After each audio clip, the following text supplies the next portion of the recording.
Alors, donc on va continuer. On va continuer le travail, hein. Là, on va travailler Jung.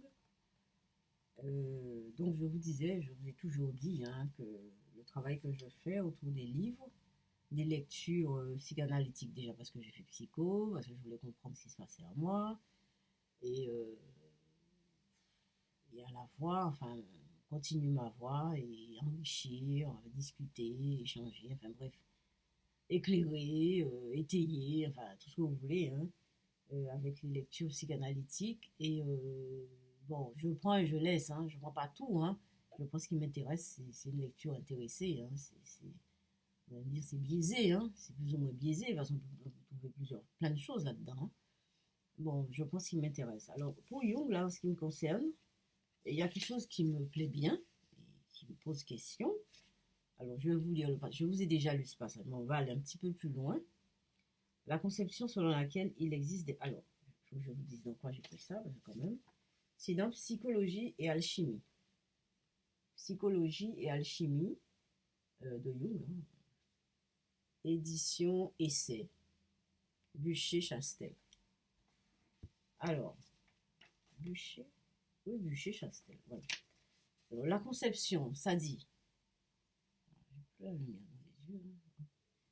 La conception selon laquelle il existe des facteurs psychiques correspondant à des facteurs, des figures divines, est considérée comme une dépréciation de ces dernières. Penser qu'un vécu religieux est un processus psychique.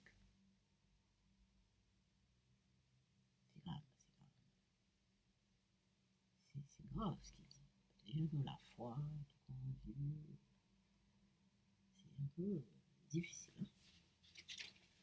Après, il dit, en langage psychologique, cette correspondance est l'archétype de l'image de Dieu. L'archétype, c'est dans ces théories. C'est-à-dire, c'est comme si c'était un moule, une sorte de moule, qui fait qu'on a ce moule en nous, qui fait qu'effectivement, qu'on a ce contenu religieux. C'est pas pour rien qu'on l'a, parce qu'on a le moule qui va avec. Donc on l'a fait en nous. Alors, c'est-à-dire que on est dans l'embarras. Parce que nous, humains, on pense que toujours ce qu'on voit avec les yeux, c'est séparé de nous. Malgré le fait qu'on sait très bien, c'est parce qu'on a la vue qu'on voit. C'est parce qu'on a des cellules dans nos yeux qui fait qu'on voit la lumière, qu'on voit les couleurs. Mais on oublie ça. Hein. On oublie. Il y a une rupture entre ce qu'on est ici, là, et l'image que je vois devant moi, là. Par exemple, je suis assise là, et je me vois dans l'écran. Ben voilà. Il y a une séparation. Mais il n'y a pas de séparation. Si je me vois dans l'écran, c'est tout à fait normal. Parce que déjà, j'ai des yeux. Après, il y a toute une technologie qui fait que je vois mon image. Et c'est pas séparé, il y a bien un lien. Mais on ne fait pas les liens. Et donc, on pense que les choses sont séparées de nous. Alors que non, c'est pas séparé. C'est une continuité. Donc, ça veut dire que si on croit en Dieu, ça veut dire qu'on a la capacité de croire en Dieu. C'est pas quelque chose qui vient de je ne sais où, qui nous tombe dessus. Non. On est en lien avec ce truc depuis longtemps, de tout temps. De tout temps. C'est normal que ça arrive jusqu'à nous. Imaginez, si ça arrive jusqu'à nous, c'est qu'il y a un lien. Hein. Bon. Donc c'est ça, c'est ce que Jung dit. Il y a un lien entre le fait de croire et Dieu, et nous. D'ailleurs, religion, ça veut dire religieux, c'est le lien. Hein.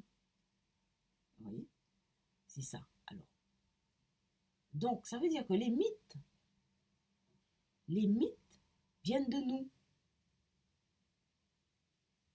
Tout ce qui est mythe, tous les déités et les dieux viennent de nous.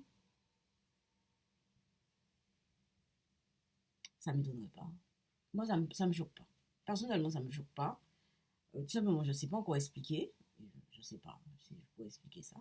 Mais ça ne me choque pas du tout. Non.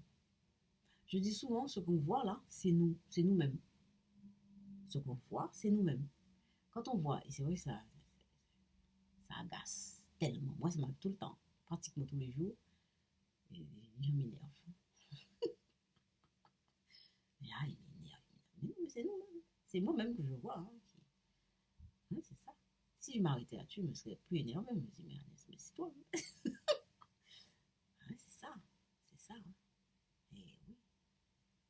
Et oui. Et en méditation, justement, c'est ça. C'est ça la méditation. Ça fait méditer ce truc-là. Tout ce qu'on voit, c'est notre expansion. C'est des expansions de nous. C'est des expansions. C'est-à-dire que tout l'univers, la lune, les étoiles, tout ça, c'est nous. Hein. Moi, je sais que c'est nous. Hein. C'est nous-mêmes. Hein. C'est nous-mêmes. C'est une seule et même chose. C'est une seule et même chose. Bon, je vous laisse là-dessus. À bientôt.